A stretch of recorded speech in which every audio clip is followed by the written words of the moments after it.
அடுத்ததாக காஞ்சிபுரம் இருக்கு இல்லையா, இது இன்னைக்கு மாநகராட்சியாக இருக்கிறது. ஆனா 100 வருஷமா நகராட்சியா இருந்தது.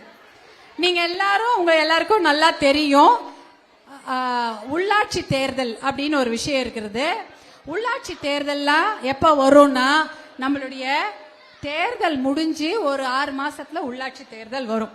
அந்த உள்ளாட்சி தேர்தல் வந்துச்சுன்னா நீங்க எல்லாருமே கவுன்சிலர் ஆகலாம். வார்டு கவுன்சிலர், ஒன்றிய கவுன்சிலர், மாவட்ட கவுன்சிலர் ஆகலாம், சேர்மனா கூட ஆகலாம். ஊரக உள்ளாட்சின்னு ஒண்ணு இருக்கு, நகர்ப்புற உள்ளாட்சின்னு ஒண்ணு இருக்கு. ஊரக உள்ளாட்சியிலனா ஒரு 500 ஓட்டு தான். சில சமயம் ஒரு பஞ்சாயத்துல ஒரு கிராமம் இருக்கும், சில சமயம் ஒரு பஞ்சாயத்துல 3 கிராமம் இருக்கும், இல்ல ஒரு 3 கிராமத்துக்கு சேர்ந்து ஒரு பஞ்சாயத்து, எப்படி வேணாலும் இருக்கலாம். ஒரு 150 ஓட்டு வாங்கினா வார்டு மெம்பர். அதை ஞாபகம் வச்சுக்கோங்க. நீங்க எல்லாம் ஆர்வமா வந்திருக்கீங்க. மகளிர் உள்ளாட்சி தேர்தல்ல எல்லாருமே கவுன்சிலர் ஆகலாம். ஒரு 150 ஓட்டா நம்ம சொந்தக்காரங்க ஓட்டு போட்டாலே போதுமா இல்லையா? அப்ப இந்த விஷயங்களை எல்லாம் நீங்க கொண்டு போய் பேசுங்க. கிராமத்துல நீங்க போய் சொல்லுங்க. இப்ப நீங்க அங்க பேசுறோம் இல்லையா, இந்த விஷயத்த கிராமத்துல கொண்டு போய் சொன்னீங்கன்னா அவங்க சொல்லுவோம், இந்த பொண்ணுக்கு ஏதோ தெரிஞ்சிருக்கு, இந்த பொண்ணு தெளிவா இருக்கு, இந்த பொண்ணு நம்ம ஒரு கவுன்சிலரா ஜெயிக்க வச்சா அது நம்ம நாட்டுக்கு ஏதாவது செய்யும் அப்படின்னு அவங்க நினைப்பாங்க. அதனால நீங்க எல்லாருமே அந்த விஷயத்துல தெளிவா இருங்க. இந்த மாதிரி விஷயம் சேர்மன் ஆயிட்டோம்னு வச்சுங்களேன், நகராட்சி சேர்மன், மேயர் எது வேணாலும் ஆகலாம்.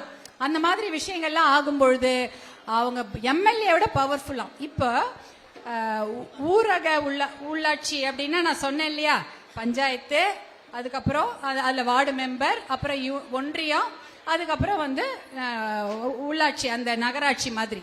அடுத்தது நகர்ப்புற நகராட்சி, அதுல ஒண்ணு இருக்கு, அதுலயும் யூனியன் சேர்மன் ஆகலாம். அது மாதிரி ஒரு நிறைய விஷயம் இருக்கு. அதுல நகராட்சி ஆச்சுன்னா நகராட்சி சேர்மன். மாநகராட்சி இப்ப காஞ்சிபுரம் மாநகராட்சி ஆயிடுச்சு. ஆனா அந்த மாதிரி ஒரு கட்டமைப்பு இருக்காமா? மாநகராட்சினா மேயர் இருக்க வேண்டிய இடம், ஆனா அந்த மாதிரி ஒரு கட்டமைப்பே கிடையாது. காஞ்சிபுரம் நகராட்சியா 100 வருஷம் இருந்த போதும் கட்டமைப்பு உருவாக்கப்படவில்லை. இப்ப மாநகராட்சி ஆனப்புறமும் காஞ்சிபுரத்தை யாருமே கண்டுக்கவே இல்லை.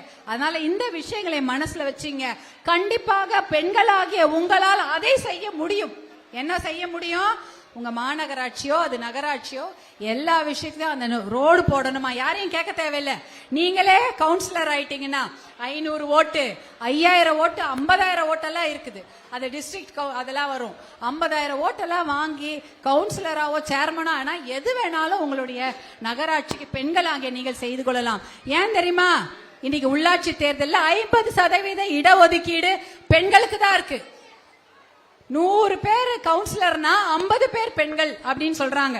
ஆனா தமிழ்நாட்டுல 70 பேர் பெண்களா, 70% பெண்கள் தான் கவுன்சிலராகவும் உள்ளாட்சி பிரதிநிதிகளாகவும் இருக்கிறாங்க. எதை 70% பெண்கள்? அப்ப யோசிச்சு பாருங்க, இங்க இருக்கிற எல்லாருமே அவங்க ஒரு பெரிய பெரிய ஒரு பிரதிநிதிகளா, உள்ளாட்சி பிரதிநிதிகளா ஆகக்கூடிய வாய்ப்பு உங்களுக்கு இருக்கிறது. இது முக்கியமா ஞாபகம் வச்சுங்க. என்னன்னா எலெக்ஷன் மார்ச் ஏப்ரல் முடிஞ்சிரும். கொஞ்ச நாள்ல உள்ளாட்சி தேர்தல் வரும். அப்ப ஒருவரும் நீங்க உள்ளாட்சி தேர்தலில் நின்று ஜெயிச்சு மெம்பர் ஆனா உங்களுக்கு ரோடு நீங்களே போட்டுக்கலாம், தண்ணி நீங்களே கொண்டு வந்துக்கலாம். ஏதாவது ஒரு வேணும்னா எல்லாமே நீருங்கள் உங்களுக்கு செய்து கொள்ளலாம். அதனால இந்த உள்ளாட்சின்றது அரசியல் அதிகாரம், அது கண்டிப்பாக பெண்களுக்கு வேண்டும். எல்லா ஊர்லயும் 70% பெண்கள் தான் உள்ளாட்சி பிரதிநிதிகளா இருக்காங்க. அப்ப நீங்க எல்லாரும் ஆவறீங்களா? கை தூக்குங்க. Very good, very good. அவங்க போய் சொல்லிட்டாங்க, நான் உள்ளாட்சி பிரதிநிதி ஆவேன்னு சொல்லிட்டாங்க. அதே மாதிரி ஒருத்தரும் மனசுல உறுதி கொள்ளுங்கள்.